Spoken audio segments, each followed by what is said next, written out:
warahmatullahi wabarakatuh. Salam sejahtera untuk kita semua. Sebelumnya perkenalkan, Nama saya Puspita Setia Dewi. Nama saya Rafa Insanisha Putri. dan saya Salwa Savana. Pada kesempatan kali ini, kami akan menyampaikan materi mengenai penggunaan tanda baca yang benar dan baik dalam bahasa Indonesia. Nah, dalam kehidupan sehari-hari kita sering menulis pesan di WhatsApp, media sosial maupun tugas kuliah. Namun masih banyak yang mengabaikan penggunaan tanda baca. Padahal tanda baca memiliki peran yang sangat penting karena dapat memperjelas makna sebuah kalimat. Kesalahan penggunaan baca bahkan dapat menyebabkan salah pengertian. Melalui video ini kita akan mempelajari pengertian tanda baca, jenis-jenis tanda baca yang paling sering digunakan, contoh penggunaannya, serta latihan sederhana agar kita lebih memahami materi ini. Mari kita mulai pembahasannya. Let's go! Yang pertama, kami akan menjelaskan tentang pengertian tanda baca. Tanda baca adalah lambang yang digunakan dalam bahasa tulis untuk membantu pembaca memahami maksud suatu kalimat. Tanda baca berfungsi sebagai penanda jeda, penegas makna, pemisah unsur kalimat, maupun penunjuk intonasi ketika kalimat dibaca. Oke, penggunaan tanda baca diatur dalam PUEBI, yaitu Pedoman Umum Ejaan Bahasa Indonesia. Sehingga setiap penulis memiliki pedoman yang sama dalam menulis. Apabila tanda baca digunakan dengan tepat, tulisan akan menjadi lebih jelas, mudah dipahami, dan tidak menimbulkan kesalahpahaman. Sebaliknya, jika tanda baca digunakan secara sembarangan, pembaca dapat menafsirkan makna yang berbeda dari yang dibuat penulis. Selanjutnya, saya akan menjelaskan tentang jenis-jenis tanda baca yang paling sering digunakan. Yang pertama, tanda titik. Tanda titik digunakan untuk mengakhiri kalimat berita atau kalimat pernyataan. Contoh kalimatnya itu, hari ini cuaca sangat cerah.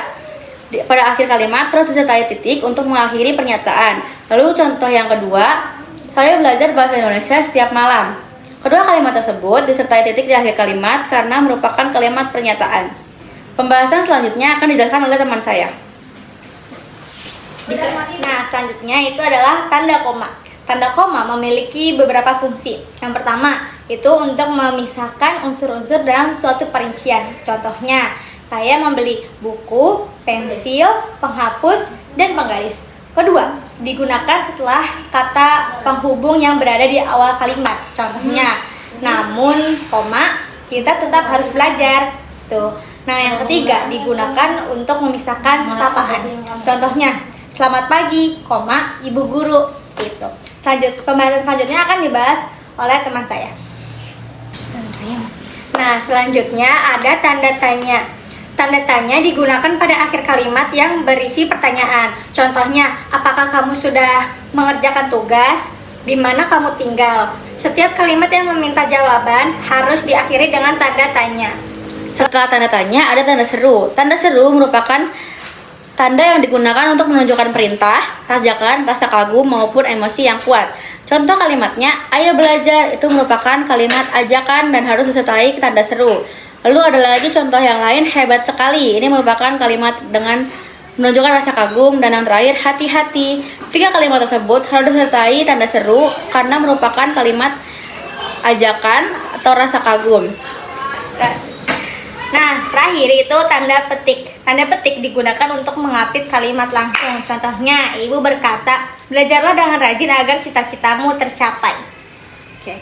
Setelah kita mempelajari jenis-jenis tanda baca, kami akan memaparkan tentang contoh kesalahan penggunaan tanda baca. Yang pertama, ada contoh kesalahan penggunaan tanda baca koma. Contohnya, Ayo makan nenek. Kalimat ini terdengar lucu karena seolah-olah mengajak memakan nenek.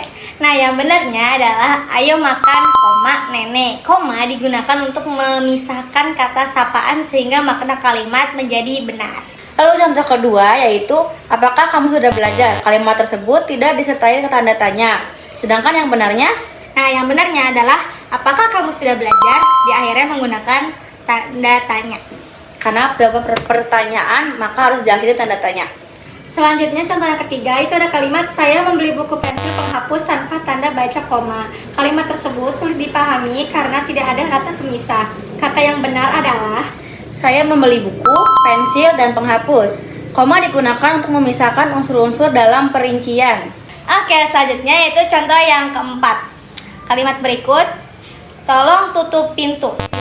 Nah, Yang benarnya adalah Tolong tutup pintu. memakai. Tanda seru. Nah, karena kalimat tersebut berbentuk seruan atau perintah, maka diakhiri harus dengan tanda baca seru seperti itu. Selanjutnya ada latihan. Sekarang mari kita berlatih. Silakan jawab terlebih dahulu sebelum saya memberikan jawabannya. Untuk yang pertama itu, apakah kalian sudah sarapan?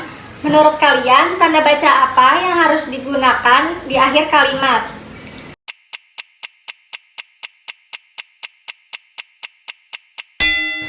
Jawaban yang benar adalah, apakah kalian sudah sarapan? Dengan diakhiri tanda baca tanya.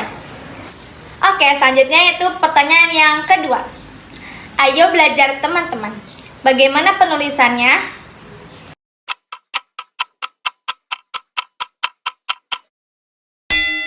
Nah, jawaban yang benar adalah ayo belajar teman-teman. Tuh. Lalu pertanyaan yang ketiga, saya membawa buku, pensil, dan penghapus. Bagaimana penulisan yang benar?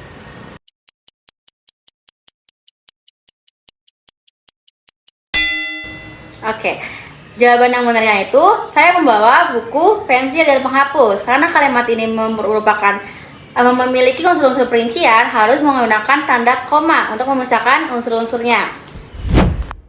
Baik teman-teman, selesai sudah pembahasan kita mengenai penggunaan tanda baca dalam bahasa Indonesia.